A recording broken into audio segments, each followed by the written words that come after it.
Et puis surtout, le pire du pire, c'est le bulletin tous les jours que je recevais par Internet. Et je cliquais sur un bouton et j'avais le nombre de morts. Ah.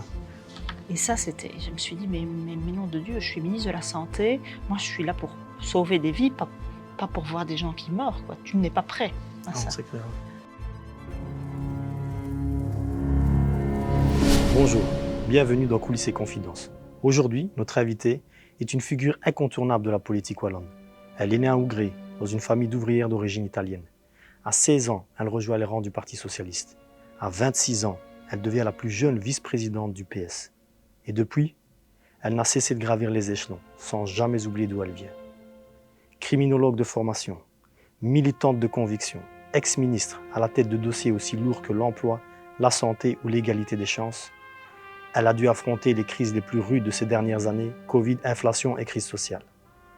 Aujourd'hui, chef du groupe PS au Parlement wallon, Christy Montréal est avec nous pour parler de son parcours atypique, de ses valeurs profondes, de son enfance, ses combats et ce qui lui donne encore l'envie aujourd'hui de se battre pour une société plus juste.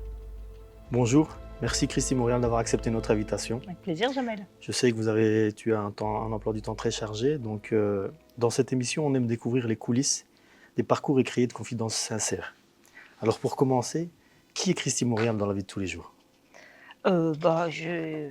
Qui je suis ? Je suis ce que je suis. Moi, je suis sans phare. Donc, c'est vrai que quand je suis sérieuse, forcément, et que je suis à la télé ou dans la partie publique, je fais un peu plus attention à la manière dont je m'exprime, mais je suis authentique. Moi, je ne me suis pas transformée en faisant de la politique. Je suis quelqu'un de passionné, qui a envie de représenter les autres. Depuis toute petite, je fais ça, qui aime le contact avec les gens, qui aime les gens. Et j'ai la chance de faire de mon métier. Je suis passionnée de mon métier et peut-être que ce ne sera pas ça toute la vie, mais pour le moment, je fais ce qui est vraiment ma passion, la politique. C'est une raison d'ailleurs pour laquelle j'ai tenu à t'inviter, parce que tu es très actif sur les réseaux sociaux et on te voit partager vraiment avec tous les secteurs et tout genre de population. Donc c'était vraiment quelque chose qui nous a attirés, nous, dans notre idéologie de ce podcast. Alors tu es d'origine italienne, né dans une famille d'ouvrières d'origine italienne.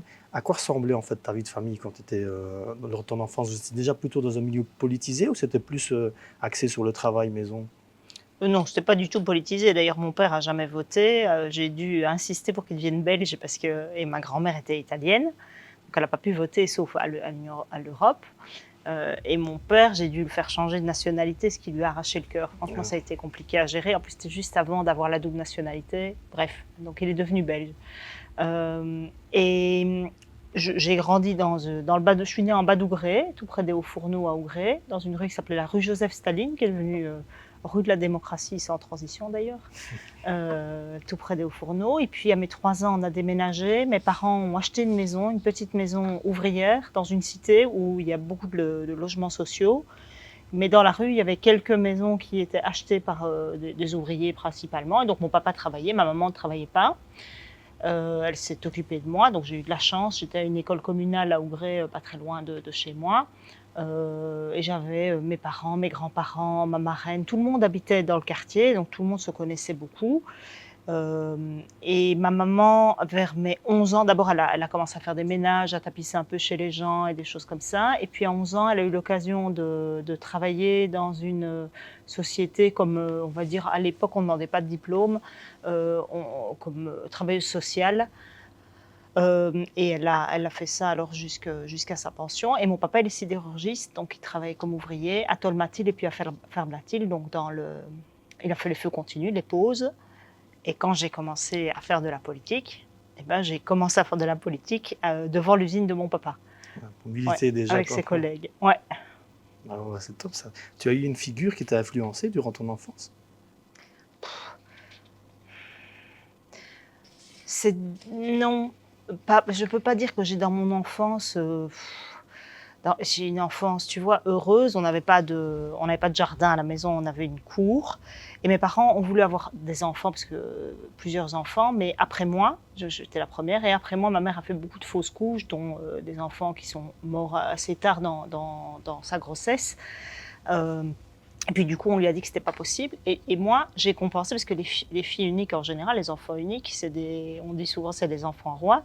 Mais moi, c'est le contraire. En fait, les gens, c'était ma famille. Donc dès que j'avais 3 ans, devant la cour devant chez moi, je me mettais à la barrière, j'attendais que les gens passent, et puis je papotais avec eux. Et en face, j'avais une de mes meilleures amies, celle qui était ma sœur, qui a été placée par le juge d'ailleurs chez ses grands-parents. Mais ce que je ne savais pas, j'ai découvert ça beaucoup plus tard. Et elle, c'est devenue ma sœur, par exemple. Tu avais déjà ce contact social, en fait, avec... Ouais. À 16 ans, tu commences la politique. À 16 ans, on n'est pas dans l'idée... je veux dire, les filles de 16 ans ne sont pas dans une idée politique. Qu'est-ce qui a marqué? Tu as eu un événement, un moment marquant dans ta jeunesse qui t'a fait découvrir, enfin, qui t'a voulu te lancer un peu dans la politique? Oui, c'est vrai que c'est très bizarre. C'est très bizarre parce que personne ne s'intéressait à la politique dans mon entourage, Ouais, mes copains, mes copines. Ouais.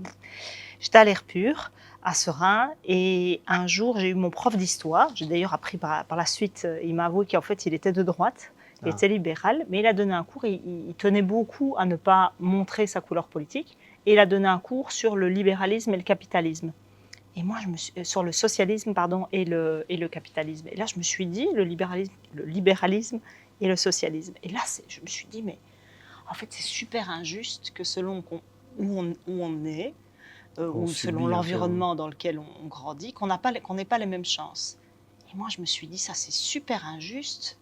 Et ça m'intéresse, quoi, en fait. C'est ça que je veux faire. Et puis, il y a eu les grèves étudiantes. Il y avait beaucoup de grèves à ce moment-là. C'était en quelle année? C'était, allez, je suis née en 77, donc ça devait être aux alentours de 92, 91, quelque chose comme ça. 91, 92. Et là, il y avait des grèves. Et puis, comme j'étais déléguée de classe, en fait, les gens, voilà, je suis devenue un peu une de celles qui faisait un peu le mouvement étudiant. Et ça, je me suis rendu compte que c'était pas mon truc.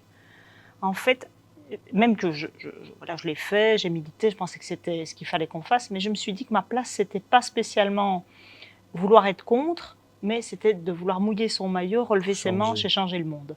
Et je me suis dit, alors je vais rentrer en politique.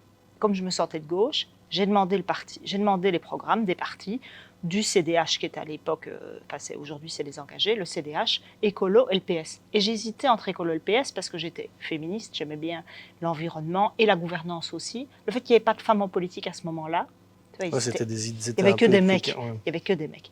Mais il y avait Onkelings, Laurette Onkelings à l'époque quand même, qui était une femme qui avait beaucoup de caractère et qui elle aussi est née de parents ouvriers à Ougré. Et je suis allée à une réunion, je n'osais pas y aller. Ma mère m'a amenée, alors elle m'a dit, écoute, je vais venir avec toi. Et là, ça a été la révélation. Ça a été le déclic. Ouais. Et tout de suite, tu t'es engagée. Comment est-ce que tu as fait pour rentrer dans le parti? Parce qu'à 16 ans, même au niveau du parti, ils peuvent se dire, est-ce qu'ils t'ont pris au sérieux tout de suite? Non, on m'a pas pris. Parce que tu étais jeune et en plus, femme, à l'époque, on avait des idées, certains partis avaient des idées reçues. Donc, c'est comment est-ce que tu t'es affirmée pour... D'abord, je pense que j'ai beaucoup de caractère. Donc, ça ne m'a jamais arrêté. À la limite, les remarques que les gens me font ou les barrières qu'on me donne. Tu me donnes une gifle, moi, je vais rebondir, c'est terrible. En fait, c'est dans l'adversité que je pense que je me déploie le plus. Donc oui, j'ai eu plein de coups durs. Au début, on me disait, qu'est-ce que tu veux? Tu veux quoi, toi, pour venir? Tu as besoin de quelque chose? Je de rien, moi. Ça m'intéressait. Donc je venais aux réunions et on se demandait ce que je voulais avoir, entre guillemets. Je voulais rien, moi, je voulais faire de la politique. Et d'ailleurs, quand on m'a demandé d'être sur une liste, quand j'avais 20 ans. J'ai dit non, je suis trop jeune, je ne voulais pas et tout. Puis 21 ans, on est revenu. J'ai dit non aux élections régionales. Mais j'étais vraiment trop jeune, je me trouvais trop jeune. Puis 22, Laurette Onkelings me dit, écoute, aux élections communales à Serein, il y a plein de gens qui partent à la pension et on va devoir renouveler. Est-ce que tu voudrais bien être sur les listes? Et moi, j'ai dit oui, je vais être sur la liste. Et à ce moment-là, toutes les sections faisaient un poll, c'est-à-dire ils votaient pour savoir qui pouvait être sur la liste. Et bon, je connaissais tout le monde, donc je me suis dit, bah, oui, on me demande d'aller sur la liste, je vais sur la liste, et puis on fait le vote. Et là, en fait, les gens avaient peur de moi, et moi, je ne m'en suis pas rendu compte, j'avais 22 ans, et ils ont voté contre moi. Contre toi? Et donc, je n'ai pas pu figurer sur la liste aux élections communales. Et ça a été une gifle. Écoute, j'ai pleuré pendant 24 heures. J'ai pleuré vraiment toutes les larmes de mon corps. Et puis le lendemain, il y a des similitudes avec la boxe, hein, parce que le lendemain, je me suis dit, ça, ils ne mourront pas. Je me suis mise debout, j'ai fait toute la campagne avec eux, en disant faut voter pour le PS parce que j'étais convaincue des idées. Et en fait, j'étais beaucoup plus forte. J'ai surmonté l'épreuve. Et c'est peut-être ça que tu vois, dans ce genre de réaction-là, de comportement que j'ai eu, on s'est dit, elle ne se laisse pas abattre, celle-là, elle a du caractère. Et c'est ce qui a fait aussi qu'à un moment, plus tard, on m'a demandé alors de rentrer dans un cabinet ministériel. Il faut se rendre compte, je termine des études universitaires. Je suis la seule dans mon école, dans ma classe, à faire l'UNIF. La seule. Je crois que dans ma classe, il y en a 2 qui ont fait de l'enseignement supérieur et une qui a fait de l'UNIF. Je sors de l'UNIF, c'était déjà une fierté dans mon coin. Et puis, la ministre me demande si je ne veux pas travailler dans son cabinet. J'arrive dans son cabinet. Le lendemain, on me dit tu dois aller à une réunion chez le Premier ministre. Ah bon, t'as jeté tout Et de là, suite, j'arrive au 16 rue de la Loi. J'ai été subjuguée par le décor et tout. Je me suis dit, c'est pas possible que Christy Montréal se retrouve fille de l'île de Montréal, petite fille. Mes grands-parents, ma grand-mère, elle est illettrée. Elle ne sait pas lire, elle ne sait pas écrire. Elle ne parle pas français. Elle reste en Belgique 55 ans, elle ne parlait pas français. Et je me souviens toujours d'avoir regardé les murs et les plafonds presque en me disant, je suis chez le Premier ministre, je suis en train de travailler et on me paye pour apprendre. Bah bon, voilà. T'as été impressionné? Oui, j'étais super impressionnée. Et j'ai mis 4 mois pour étudier très fort, parce que quand tu arrives dans le cabinet ministériel, donc en fait les ministres prennent des décisions, mais pour prendre des décisions, il y a des réunions entre conseillers pour se mettre d'accord, parce que ce n'est pas tous le même parti. Donc il faut trouver des consensus, des compromis, et il faut que tu retrouves ton compte, quoi. Donc il faut négocier. Mais chacun négocie dans sa langue. Donc tu as 60% de flamands et 40% de francophones. Très cuplane, comme on dit en néerlandais. Et comment vous faites si vous êtes... Alors moi, j'avais un petit peu appris le néerlandais parce que je suis en fait issue d'une famille mixte. Ma maman, c'est une de Clercq, donc elle est là moitié wallonne, moitié flamande. Et donc j'ai été dans la famille à Anvers pendant 3 semaines pour apprendre le flamand. Wow. Mais bon, ça n'a rien à voir avec la vraie vie. Après, en fait, tu pars avec une base, quoi. Oui, j'avais une petite base, mais alors j'ai commencé tous les jours dans le train. Je prenais, quand j'étais en réunion, au début j'avais 4 pages recto verso de mots que je ne comprenais pas. J'ai tout noté. Et puis quand j'étais dans le train, je regardais les mots, je les étudiais. Et puis après 4 mois, c'était bon, quoi. Je rebondis un peu sur ce que tu as dit concernant ta grand-mère. Et je reviens un peu dessus parce que ça contredit un peu certaines idées d'autres partis qui partent sur le principe elle était 55 ans, elle parlait pas la langue. Ça n'empêche que c'est une belle revanche. Je veux dire, voilà, sa petite fille aujourd'hui est une figure emblématique et incontournable de la politique wallonne. C'est que leurs idées, elles sont pas très... Enfin, je fais une petite parenthèse là-dessus, c'est pour dire, voilà, là on a un bel exemple et je voulais vraiment marquer dessus. Ouais. On parle de politique, c'est un milieu assez rude quand même, la politique. Tu penses vraiment qu'on peut rester fidèle à ses convictions? Je voudrais juste revenir sur ce que tu disais avant parce que je trouve que c'est important. Ma grand-mère, elle faisait partie de... Quand elle est arrivée dans sa communauté italienne, elle vivait, et ça aussi c'est ce que je retrouve à Bressou, c'est ce que je retrouve à Sclessin chez les Italiens, les gens vivaient entre eux. Et quelque part, ça fait du bien de savoir que les gens parlent ta langue, ont ta culture, etc.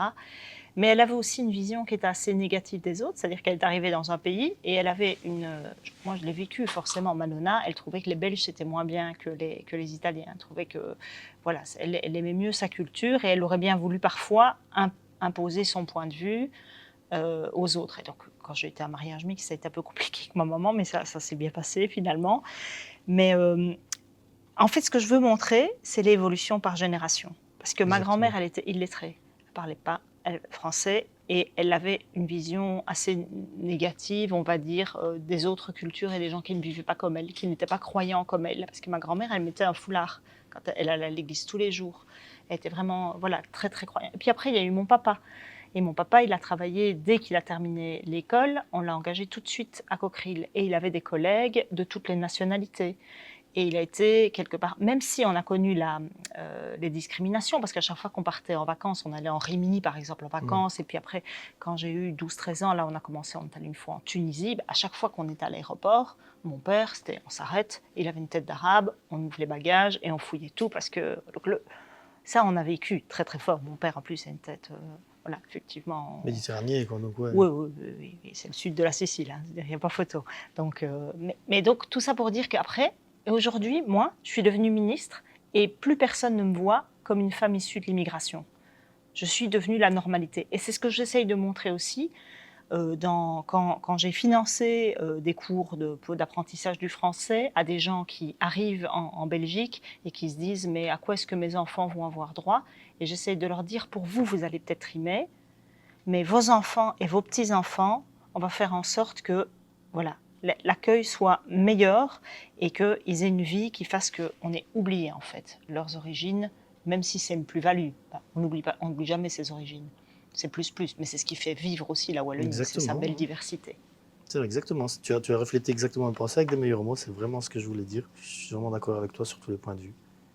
Donc je redisais, en fait, au niveau de la politique, tu penses qu'on peut rester vraiment fidèle à ses convictions? En tout cas, moi, j'ai jamais dû un peu ronger mon frein pour apprendre parfois à contenir mes colères, c'est-à-dire que je savais que si je devais crier, par exemple, quand je ne suis pas d'accord avec quelqu'un, ton premier réflexe, parfois, ça pourrait être de te fâcher et d'insulter ou de monter dans les tours. Ça, j'ai dû apprendre à, à mieux canaliser, à mieux argumenter les choses. Donc ça, c'est quelque chose que j'ai dû apprendre. Parfois, est-ce que je suis tout le temps d'accord avec les positions d'un parti? Quand je vois des jeunes, parfois, ils me disent « ouais, mais comment vous saviez que c'était le PS ?» Je ne vais pas dire que je suis d'accord avec 100%, ou même tous les membres de mon parti, c'est comme dans ta famille, en fait. Ouais, surtout quand tu as une grande famille. Est-ce que tous les gens de ta famille, tu te sens hyper proche d'eux? Non, je veux dire, tu dois aussi, c'est pas un monde, c'est pas blanc ou noir. On est tous embarqués dans une aventure, on y croit, et il y a des degrés divers d'application. Il y a des personnalités différentes. Tu évoquais le fait que, par exemple, moi, je suis très connectée avec les gens, et je vis le terrain, et j'ai besoin de me nourrir, sinon j'ai l'impression d'être... j'ai vraiment besoin d'être connectée tout le temps avec les gens. Tu en as peut-être d'autres qui apportent des choses, parce que, voilà, il y a aussi des profs du NIF qui amènent de la réflexion à moyen, à long terme. Et en fait, c'est ce mélange-là qui fait la force. C'est qu'à un moment, on reste les pieds et les racines bien profondes, mais ça ne nous empêche pas d'avoir la tête dans les étoiles, par exemple. Ouais, chacun amène un peu sa pierre à l'édifice, quoi. Des personnes sur le terrain, des personnes sur le truc. Tu es diplômé en criminologie. Pourquoi est-ce que tu as choisi cette option? C'est un premier pas vers la justice sociale ou plutôt pour un intérêt pour le comportement humain?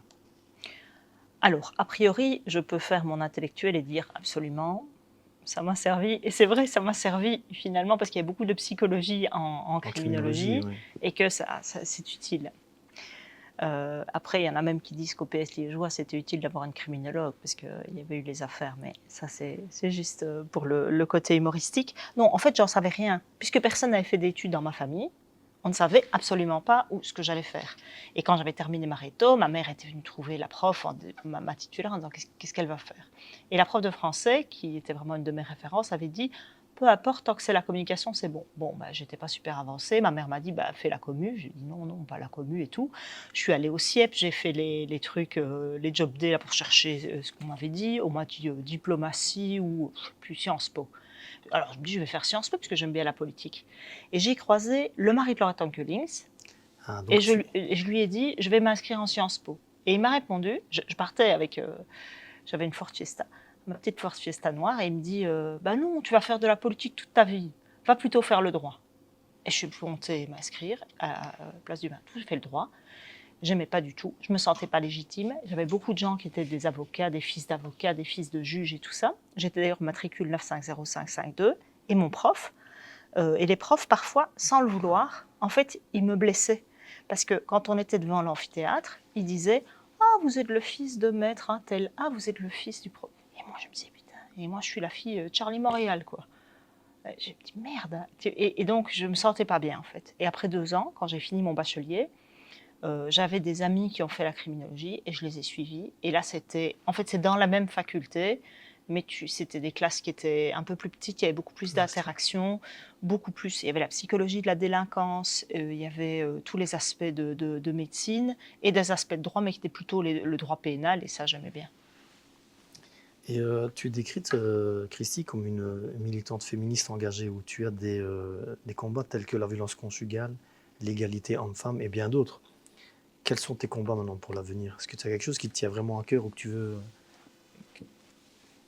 J'ai déposé 2 propositions pour améliorer qui ont été refusées malheureusement par la majorité il y a 2 semaines. Mais j'ai proposé par exemple qu'on améliore la présence des femmes dans les postes de décision comme les conseils d'administration, par exemple des sociétés, pas uniquement des sociétés cotées en bourse, mais dans l'ensemble des conseils d'administration. Et puis surtout, là je suis très inquiète de ce que nous prépare l'Arizona et de ce que décide l'Arizona, parce qu'en fait c'est un gouvernement, et ça a été confirmé aujourd'hui par des spécialistes dans un groupe qui s'appelle Econosphère, si les gens ont envie de vérifier ou de regarder. En fait c'est des mesures qui vont surtout exclure les femmes et les cohabitantes. Je m'explique, quand on va être exclu du chômage et qu'on va recevoir une exclusion, eh bien en fait si tu vis avec quelqu'un et que c'est le mari qui généralement a le travail, et la femme, si elle n'a pas le boulot, elle n'a plus droit à rien du tout. Et donc elle va être complètement dépendante de l'homme, et si un jour les choses se passent mal et qu'elle divorce, elle va se retrouver dans la précarité totale. Et peut-être dans des situations de vulnérabilité, de violence et des choses comme ça. Donc en fait, ils aggravent la situation des femmes, à la fois parce qu'il y aura une dépendance financière énorme, il y aura des problèmes économiques qu'on va imputer à la femme, et qui d'une manière ou d'une autre, on va lui faire payer. Donc, ça va créer de la violence, ça va créer de l'instabilité, ça va créer des vulnérabilités. Et ça, c'est un truc sur lequel j'ai envie de mettre l'accent davantage. C'est vraiment on repart 10 ans en arrière, quoi. Avec la politique qu'ils sont en train de nous imposer, c'est vraiment... Nous, à notre niveau, comment est-ce que tu penses qu'on peut combattre ça? Parce que, voilà, en tant que citoyen, à part manifester, comment est-ce qu'on peut réagir à ça? Mais déjà, dire qu'on n'est pas d'accord, je crois que c'est super important, parce qu'on est dans une politique qui est tellement violente et tellement basculante. Ils sont en train de détruire. Il faut savoir que quand on construit un acquis social, un progrès social, ça prend du temps. Depuis la constitution de la Belgique, le travail des enfants avait été éradiqué. Il y a eu la semaine des 40 heures, puis la semaine des 38 heures. Il y a eu les congés payés. Aujourd'hui, qu'est-ce qu'on fait? On flexibilise le travail, on réduit le travail de nuit. Plutôt que de travailler à partir de 8 heures du soir, on dit maintenant c'est minuit. Et la nuit, c'est entre minuit et 6 heures, et 5 heures du matin. Et avant, la nuit, c'était de 8 heures du soir à 6 heures du matin. Maintenant, c'est fini ça. Et donc, tu reviens et tu flexibilises le travail à outrance, tu aides même le travail intérimaire, qui est un travail qui précarise plutôt que de la stabilité. Et donc, en fait, ce qui détruisent au fur et à mesure, tu ne sauras pas en une législature le reconstruire. Moi, c'est ça qui me fait peur, c'est que tu fais basculer des choses, tu sais vite casser. Tu vois, c'est comme quand il y a un arbre qui pousse et que tu vas aller couper le tronc de l'arbre, et après tu dis, il va repousser. Non, parce que le temps qu'il repousse, ça va prendre des années. Et ça, c'est terrible pour les gens, parce que les conséquences sont énormes, parce qu'ils ne mesurent pas du tout derrière c'est quoi les vies des gens. C'est quoi les vies des gens à qui on va dire, le gars que j'ai rencontré, qui travaille depuis 35 ans dans le secteur de la construction, et qui me montrait un chantier devant lui où il me dit, à part mon collègue qui avait 30 ans dans la construction, il a des grosses mains, tellement qu'il a travaillé dur. Et il me dit, et le grutier et tous les autres, on a mis des Portugais parce qu'ils ne veulent plus engager des Belges, parce qu'ils disent qu'ils ne sont pas assez courageux, entre guillemets. Et moi, on va me faire travailler jusqu'à 67 ans, je vais crever. Et je le sais bien parce que mon père qui a fait les pauses, eh bien, il a le sommeil qui est déréglé, parce que quand tu fais les feux continus, c'est plus compliqué. Et ton espérance de vie aussi. C'est mauvais pour la santé de travailler la nuit. Quand tu reçois ton colis, parce qu'il y a beaucoup de gens qui commandent en e-commerce, tu as des ouvriers qui se cassent le cul la nuit à venir récolter les colis, à les orienter. Tu as des gens qui vont se lever très tôt le matin et qui sont payés pour des salaires de misère pour venir amener ton colis. Et donc, plutôt que d'essayer de mettre des règles pour que les gens aient des salaires dignes, ou que s'ils travaillent la nuit et qu'ils ont le courage et la force de travailler la nuit une partie de leur carrière, qu'ils soient au moins valorisés financièrement. Et si c'est l'inverse qu'on fait. Et donc ça me fait peur. Pardon, je ne réponds pas à ta question du coup. Qu'est-ce qu'on peut faire? Moi, je crois que les responsables politiques, nous, on est dans l'opposition, mais on ne peut être porté, d'abord c'est violent d'entendre leurs décisions tout le temps en permanence, et qu'on est dans les cordes tout le temps, parce qu'à chaque fois qu'on vient proposer quelque chose ou qu'on dénonce, on nous remballe.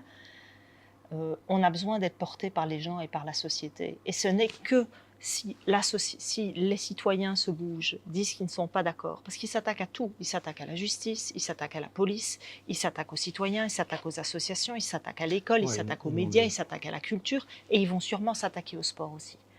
Et donc, si tout le monde se lève, et on dit maintenant ça suffit, c'est pas ce que vous aviez dit. Il y a des gens qui ont voté pour vous, et je suis même sûre qu'à Bressou, il y a des gens qui ont voté pour le MR ou les engagés, parce qu'ils ont cru un moment à la petite musique qui disait « Nous, on vous promet que si vous travaillez, on vous donnera 500 € en plus. » Pour le moment, c'est 500 € en moins. Parce que tu as l'augmentation du prix de l'électricité, tu as l'augmentation du prix de l'eau. Ceux qui ont la chance de pouvoir engager une travailleuse des petits services, c'est jusque 600 € par an de frais en plus. C'est le prix du bus qui augmente. Mais par contre, à côté de ça, tu gagnes 340 000 € par an. 340 000 € par an, je ne sais pas si on s'imagine ce que c'est. Tu ne payes pas de cotisation. Tu vas acheter une Tesla 3Y, on te donne un petit chèque de 500 € de moins sur ta taxe de mise en circulation. C'est injuste. C'est injuste. Et bien sûr qu'on peut faire des économies, mais on peut faire des économies sans faire souffrir les gens comme on le fait souffrir aujourd'hui, comme on rend coupables les gens. Voilà, ça me met un peu hors de moi, je m'emballe. Mais... Non, mais je comprends. Moi, franchement, je ne fais pas de politique, je veux dire, je ne me connais pas trop dans la politique, mais, et ça n'engage que mon avis personnel. Moi, j'ai l'impression, après peut-être que je me trompe, mais j'ai l'impression qu'ils savent que ce gouvernement sait très bien ce qu'il fait et que leur but, quelque part, c'est de scinder la Wallonie et la partie flamande. Mais ils se sont abandonnés en race campagne. Je vais te donner un exemple. On a dit que le chômage en Belgique est illimité dans le temps et c'est un exemple, on est le seul pays au monde. C'est vrai. C'est vrai. C'était vrai. C'était vrai. Sauf que ce qu'ils ne disent pas, c'est que l'accès au chômage était un des plus stricts d'Europe. Pour pouvoir avoir droit au chômage, c'était déjà un des plus stricts. 2, le montant auquel tu avais droit au chômage était déjà un montant qui était très, très bas et qui est très dégressif aussi. Donc ça, c'était déjà la situation d'avant, entre guillemets. Et il y avait des sanctions pour des gens qui ne respectaient pas leurs obligations, etc. Ici, maintenant, ils disent on va renvoyer ça au revenu d'intégration sociale. Mais qu'est-ce que ça veut dire? Ça veut dire que ce n'est plus la Sécu qui finance. C'est-à-dire que ce n'est plus les cotisations de solidarité quand tu travailles, c'est plus le pot commun de l'assurance qui va payer ça. C'est un système maintenant où c'est les villes et les communes en gros, et la région qui va payer, mais qui n'a pas les recettes pour ça. Ils sont déjà dans le déficit, ouais. Et donc après, qu'est-ce qu'on va faire? On va forcément devoir augmenter la fiscalité, les taxes des gens. On oblige en fait les villes et les communes aujourd'hui à devoir payer quoi? Payer davantage les salles de sport, payer les garderies, c'est-à-dire ne plus rendre la gratuité scolaire alors que c'est quand même un droit élémentaire pour les gens, enlever les cantines gratuites, ça le MR et les engagés l'ont déjà fait, etc., etc. Donc en fait, on va aggraver la situation et de manière irrémédiable plonger des gens dans la grande précarité. Et ça, je crois que quand tu dis... ils ne mesurent pas en fait les visages et les réalités. Tu as l'impression que ces décisions-là, elles sont prises complètement déconnectées de la réalité. Et en plus, donc tu appauvris la Wallonie. J'ai du mal à comprendre comment quelqu'un qui est à la table du gouvernement et qui sait qu'on est face à un nationaliste flamand qui dit « moi je m'en fous, j'ai du pognon, la Belgique ça ne compte plus, et donc débrouillez-vous ». Mais débrouillez-vous, la Wallonie, elle ne saura pas se débrouiller par rapport à ça. Pourquoi ce n'est pas la Belgique qui prend ça en charge? Pourquoi est-ce qu'on accepte de dire « ah mais c'est les régions qui vont prendre » alors qu'elles n'ont pas les revenus nécessaires. Quand tu travailles, l'argent de ton salaire brut, il ne va pas à la région, il va au fédéral. Donc on se fait couillonner, pour le dire un peu. Oui, mais c'est exactement ça. C'est exactement ça. Je reviens un peu sur ton mandat de ministre. Tu as géré des crises lourdes telles que le Covid, l'emploi et la précarité. Quelles leçons retires-tu de ces expériences? Que ce qui ne te tue pas te rend plus fort. Exactement. Et que quand on est numéro 1, et ben, même si tu te retrouves en train de naviguer ton navire et que c'est toi qui est à la manœuvre, et ben, tu ne peux pas dire à quelqu'un d'autre « prends-la pour moi ». Tu as des vagues qui arrivent, des grosses vagues qui font tanguer le bateau, et toi, tu es obligé d'assumer. Et donc, tu dois quelque part t'oublier et dire « bon les gars, on a un instinct survie ici, on est en mode crise, et peut-être que ça m'a servi au fond d'être criminologue, parce que les plans d'urgence, tout ça, c'est quand même des choses que j'avais appris, mais aussi j'étais bien entourée dans mon cabinet, j'avais la chance d'avoir des gens qui se sont donnés à fond. faut se rendre compte qu'on travaillait de 6 heures du matin à 1 heure du matin, tous les jours. Un jour, je me souviens, d'ailleurs, après ça, j'ai commencé le sport, j'ai fait 42 pas sur ma journée. Ça, j'enchaînais les réunions sur réunion sur réunion. Je m'asseyais, je descendais, à l'époque, j'habitais Esneux, je descendais dans mon bureau que j'avais fait... voilà, je fermais la porte, il y avait mes gosses qui étaient en train d'étudier, qui bouffaient le Wi-Fi parce qu'ils suivaient les cours à distance et qu'on n'était pas habitués, mais du coup, tu avais un Wi-Fi pour 4 et on se disait merde. Et moi, des fois, je devais parler au JT, en direct au JT, ou alors le roi m'appelait, je disais aux enfants, taisez-vous. Et puis surtout, le pire du pire, c'est le bulletin tous les jours que je recevais par Internet. Et je cliquais sur un bouton et j'avais le nombre de morts. Ah. Et ça, je me suis dit, mais nom de Dieu, je suis ministre de la Santé, moi je suis là pour sauver des vies, pas pour voir des gens qui meurent, quoi. Tu n'es pas prêt à ça. C'est clair. Il n'y a pas un moment où tu as douté un peu? Tu doutes tout le temps, c'est-à-dire que tu te dis, mais tu ne sais pas où tu vas en fait. Quand tu es dans une crise mondiale comme ça, je me souviens qu'avant qu'on arrête tout, on savait que le monde allait s'arrêter et qu'on allait devoir annoncer ça aux gens. Et je me souviens, on est allé, j'avais une réunion à Bruxelles avec le gouvernement. On s'était réunis à Bruxelles parce que voilà, c'était un peu plus discret qu'on se réunisse là-bas. Donc on est allé à Bruxelles et je me souviens que le chemin pour aller jusque le lieu du gouvernement, j'ai croisé des terrasses où il y avait des gens qui prenaient l'après-midi, c'était fin d'après-midi, un verre ensemble. Et je me suis dit, mais nom de Dieu, demain c'est fini. Et nous, on devait s'arranger pour que on puisse savoir que des gens vont continuer à être payés, que les travailleurs, les fiches de paye, comment est-ce qu'on allait les envoyer, les ordinateurs, comment est-ce qu'ils allaient être réalisés, comment est-ce qu'on allait ramasser les immondices des gens parce qu'ils allaient continuer à consommer. Donc on s'est rendu compte qu'il y avait ce qu'on appelle les métiers qui étaient nécessaires et qui étaient indispensables, hein, les infirmiers, les médecins, les services d'urgence. C'était vraiment un moment, vraiment terrible. Je crois que c'était pour tout le monde, surtout pour vous, la classe politique. Tu dis ça, mais non, moi je crois que c'est pas la classe politique, pas du tout la classe politique qui a été les plus marquées. Non, quand on prenait des décisions sur le confinement, tu vois, souvent, par exemple, je discutais en disant, écoutez les gars, on a tous ici une maison, quasi tous, tu vois, maintenant je vis dans un appart, mais à l'époque, je disais au ministre ou bien dans mon cabinet, il faut penser aux gens qui habitent dans des appartements qui sont des cages à poules, quoi. Et à qui on dit, tu dois rester tout seul là-bas, 24 heures sur 24, et tu ne peux pas sortir. Faut penser à toutes les situations, quoi. Et quand on arrête des métiers, à des gens qui ont été dans la merde la plus totale, notamment dans le secteur de la culture, par exemple. Ouais, comme les artistes. Évidemment. Ouais, j'ai connu des artistes qui sont... Et pour rentrer un peu plus dans les coulisses, en tant que ministre de la Santé, au niveau... T'as pas eu des gens, des connaissances qui voulaient avoir plus d'infos pour voir un peu comment, qui te contactaient en direct pour... J'ai eu beaucoup ça sur la vaccination, en fait. Quand la vaccination a commencé, des gens qui voulaient se faire vacciner avant d'autres, ça beaucoup. Oui, beaucoup de gens m'ont appelé en disant, est-ce que tu penses que je pourrais me faire vacciner avant les autres, parce que les gens avaient peur et ils voulaient passer, mais c'était d'abord les plus faibles. Et donc moi-même, on m'a proposé d'être vaccinée, par exemple le 28, je crois que c'était le 28 décembre, le premier jour qu'on a vacciné, c'était dans une maison de repos à Bouzanton, en Mons. Voilà, pour la petite histoire, j'ai croisé un médecin, c'était sur le temps de midi, un truc comme ça. Et au moment où je vais chercher mon sandwich, je le croise dehors. Je me dis, tiens, qu'est-ce qu'il fait? Il devait vacciner les gens à l'intérieur. Et je le vois avec son aiguille. Et je lui dis, tiens, qu'est-ce que vous faites? Et il me dit, je viens d'aller vacciner ma femme. Et je me suis dit, waouh, là, ça va partir en sucette. Là, il faut essayer d'organiser un tout petit peu les trucs. Mais en même temps, j'ai trouvé ça formidable parce que nous, en Wallonie, on n'avait pas de centre de vaccination. En Flandre, ils en avaient. On n'avait pas la culture de la vaccination comme on l'avait en Flandre. Et on a fait un score. On a réussi à motiver la population, à s'organiser. On a eu des équipes d'infirmiers, des équipes de médecins, on a eu des logisticiens qui ont organisé les collectes et tout. Et franchement, le résultat qu'on a réussi à faire, mais même Van den Broek, qui est quand même un type hyper sévère, a dit à un moment à la télé, franchement, félicitations, chapeau, parce que la Wallonie est première.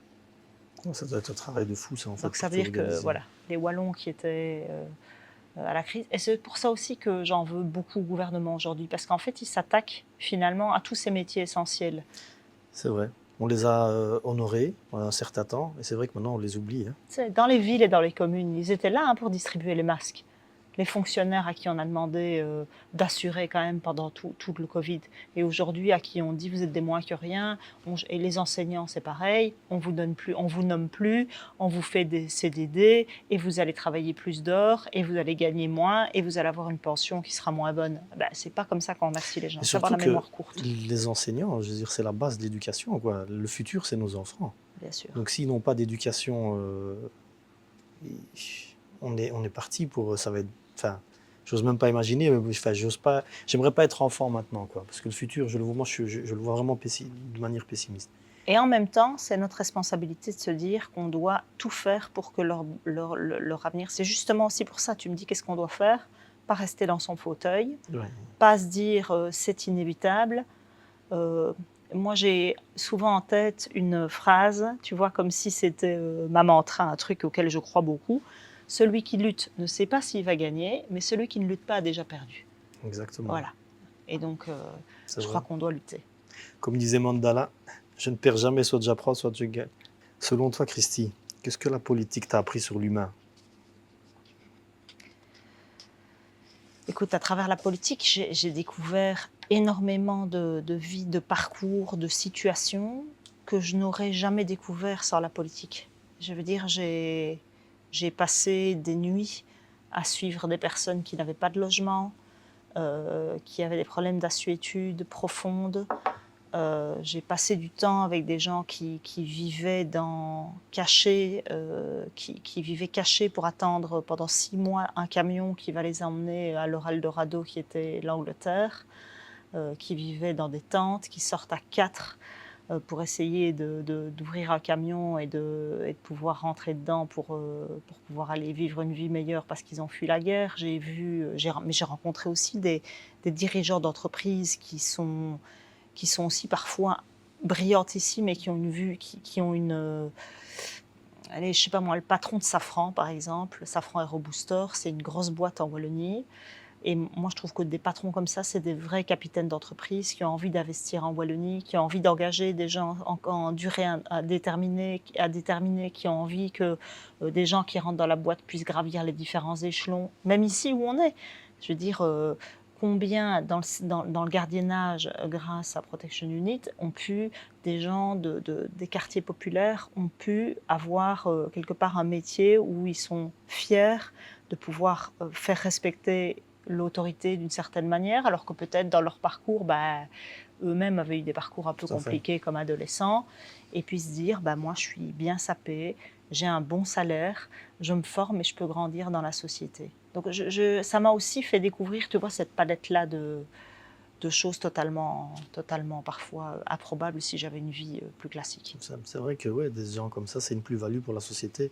Et le fait, comme tu dis, de donner la chance, parce que voilà, ça je parle de personnes avec qui on a côtoyé, et moi, du côté un peu où on a grandi, le quartier très populaire, c'est vrai qu'on n'avait pas la chance que tout le monde a. Et des fois, le fait sachant que tu as les capacités d'avancer, mais qu'on ne te donne pas cette chance, ça te frustre et ça te pousse, comme tu dis, hein, des fois, malheureusement, vers la délinquance ou autre, parce que c'est ta seule manière de t'exprimer. Et comme tu dis, ces patrons-là et tout, c'est vraiment des gens voilà, qu'il faut également mettre à l'honneur, parce que c'est eux qui te donnent leur chance. Donc, je suis raison. Dans la politique, si quelqu'un aimerait se lancer dans la politique, Christy, quel conseil tu lui donnerais aujourd'hui? Si un jeune qui a un peu ton parcours, qui est d'une famille ouvrière, et qui aujourd'hui se dit, qui a les mêmes idées que toi, voilà, moi, aujourd'hui, surtout à l'heure actuelle, je veux me lancer pour changer les choses. Tu lui donnerais quoi comme conseil? De suivre son instinct. On n'est jamais aussi heureux que quand... C'est magnifique d'avoir une passion et une envie, et il faut la suivre. Moi, j'ai un enfant qui voulait devenir indépendant, c'est son rêve, et je l'ai encouragé à crever, à suivre son destin et son envie, parce que c'est là-bas qu'il était. Aujourd'hui, c'est plus inquiétant pour les gens qui ne savent pas ce qu'ils veulent faire, parce que les gens sont plutôt perdus et ils n'ont parfois pas l'envie. Et ça, c'est plus compliqué d'essayer de susciter alors l'envie, le désir. Mais surtout, si vous avez une envie, allez-y, vous foncez. Et puis, vous allez croiser des gens. Moi, j'ai combien de jeunes que j'ai suivis? Je prends un exemple j'ai habité 18 ans à Esneux, avant d'habiter Liège. Et après Serein. Et quand un jour, je fais un tournoi d'éloquence, et il y avait un gamin, c'était un Tchétchène, et je l'avais vu arriver, parce que sinon, il y a beaucoup de personnes d'origine étrangère, et donc il y a une famille tchétchène qui est arrivée avec 4 enfants, parcours migratoire, etc. C'était les seuls étrangers, ils ont eu un peu des aides, tu vois, chèque sport, stage sportif et tout ça. Et à l'époque, moi, j'étais chefine des sports là-bas. Et donc, je les ai suivis et je connaissais la famille Tchinkoyev. Et puis un jour, en réto, j'arrive et on me demande d'être dans le jury tournoi d'éloquence, et le gamin explique pour la première fois son parcours. Et tu sens qu'il a quelque chose dans les tripes. Et je me suis dit, toi, mon ami, je ne te lâche pas. Donc, je l'ai suivi, je lui ai dit, écoute, si tu as besoin d'un conseil, si tu as besoin de... mais je crois que tu as du talent et je crois que tu as quelque chose à exploiter. Il est venu me trouver plusieurs fois. Et un des moments les plus touchants, c'était quand il est venu me trouver en me disant, est-ce que vous croyez que je dois faire l'UNIF après sa réto, ou est-ce que, parce que lui aussi pareil, sa famille, sa mère était infirmière en Tchétchénie, mais elle a dû faire les ménages ici en Belgique, et son père était ouvrier. Et il me dit, est-ce que vous croyez que je dois faire l'UNIF? Je lui dis, oui, tu dois faire l'UNIF. Tu vas y arriver, tu vas faire l'UNIF parce que tu as les capacités. Et à un moment, il me dit, j'ai encore une question. Tu sentais que c'était ça qu'il voulait dire depuis longtemps, mais qu'il n'arrivait pas à me dire. Est-ce que vous pensez que je dois changer de prénom? Et il s'appelait Mouslim. Il s'appelle toujours Mouslim. Mouslim Tchinkoyev. Et je lui dis, écoute Mouslim, tu vois, tu connais Ahmed Lawesh? Et il m'a dit, oui. Et je dis, Ahmed Lawesh, c'est un fiscaliste qui est reconnu. Aujourd'hui, à l'époque, il était chef de groupe à la Chambre. Et tout le monde connaît Ahmed Lawesh comme fiscaliste renommé. Alors, tu vas me faire le plaisir de faire l'UNIF. Quand tu auras fini l'UNIF, vis-à-vis de ta communauté tchétchène, on va dire, regarde un peu le Tchétchène qui a réussi. Et un jour, on ne verra plus que tu t'appelles Mouslim comme un prénom qu'on ne connaît pas ou qui est orienté. Et ce gars, il a terminé son master, il a fait une spécialisation. Aujourd'hui, c'est le chef du PSD SNE. Il a un boulot, il travaille chez Etias en étant largement confortable. Il a une des possibilités de déploiement. Et tout le monde a oublié que Mouslim Tchinkoyev, c'est un nom d'origine étrangère. Voilà une belle histoire. Exactement. Donc, voilà. Et il y a plein de jeunes comme ça. Foncez. Et entourez-vous de gens, et des gens comme moi, il y en a quand même plusieurs, tu vois, je veux dire, on a tous des références. C'est vraiment une belle histoire, et comme tu dis, c'est dommage que tout le monde n'a pas le même discours, tu vois. Parce qu'aujourd'hui, on est surtout à l'heure actuelle avec ce que les médias nous proposent H24, indirectement, 1000 mensonges deviennent vérité à l'écoute des gens, donc avec un prénom comme tu dis, Mouslim. Et comme quoi, des fois, juste un bon conseil et une bonne compagnie, ça change tout. Évidemment. Et quand je te parle, je pense aussi, par exemple, à Bressou, à Aïcha, qui est la jeune femme, elle aussi, qui je trouve que, je suis sûre que, voilà. Parfois, les gens ont des destins qui ne sont pas faciles. Et en fait, ils ont plein de talents en eux. Et ces gens-là, nous, notre objectif, à tous, je pense que tous les gens qui ont une place dans la société, ils peuvent faire éclore des gens qui seraient restés éteints parce qu'ils n'ont pas toujours eu toute la chance et tous les outils, mais que notre objectif, c'est leur donner l'espace pour s'émanciper. Tout à fait. Dans 20 ans, Christy, quel héritage t'aimerais lancer derrière toi et où est-ce que tu te vois? Oufti, ça, je n'en sais rien. Déjà, dans 2 ans, je ne sais pas où je serai. Moi, j'ai toujours voulu être libre de pouvoir choisir où je voulais aller. Donc, je fais de la politique. Et parce que j'ai une petite luciole en moi, j'ai un petit feu sacré comme ça, qui est là, et qui m'anime tous les jours. Tu vois, il n'y a pas un jour où je me dis, je ne vais pas aller travailler. Il n'y a pas un jour où je me dis, j'adore ça. Des fois, je pars en vacances parce que je suis crevée. Mais si je pars, je ne saurais jamais partir plus que 2 semaines. Ça me manque, le contact avec les gens me manque, j'ai besoin de ça, c'est physique. Mais si un jour ça s'arrête, si un jour j'ai plus le feu sacré, je veux pouvoir rebondir autre chose. Tu vois, peut-être que je terminerai ma vie active dans la politique, mais je veux dire, les choses sont compliquées. Donc c'est pour ça que, par exemple, quand je suis sortie de ma charge de ministre, j'ai jamais eu un jour de regret de ne plus être ministre, par exemple.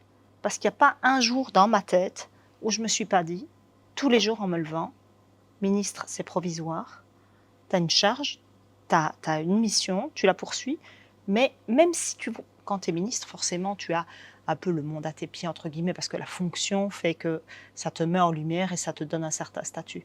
Mais si tu crois que ça, c'est la réalité, alors les réveils sont difficiles.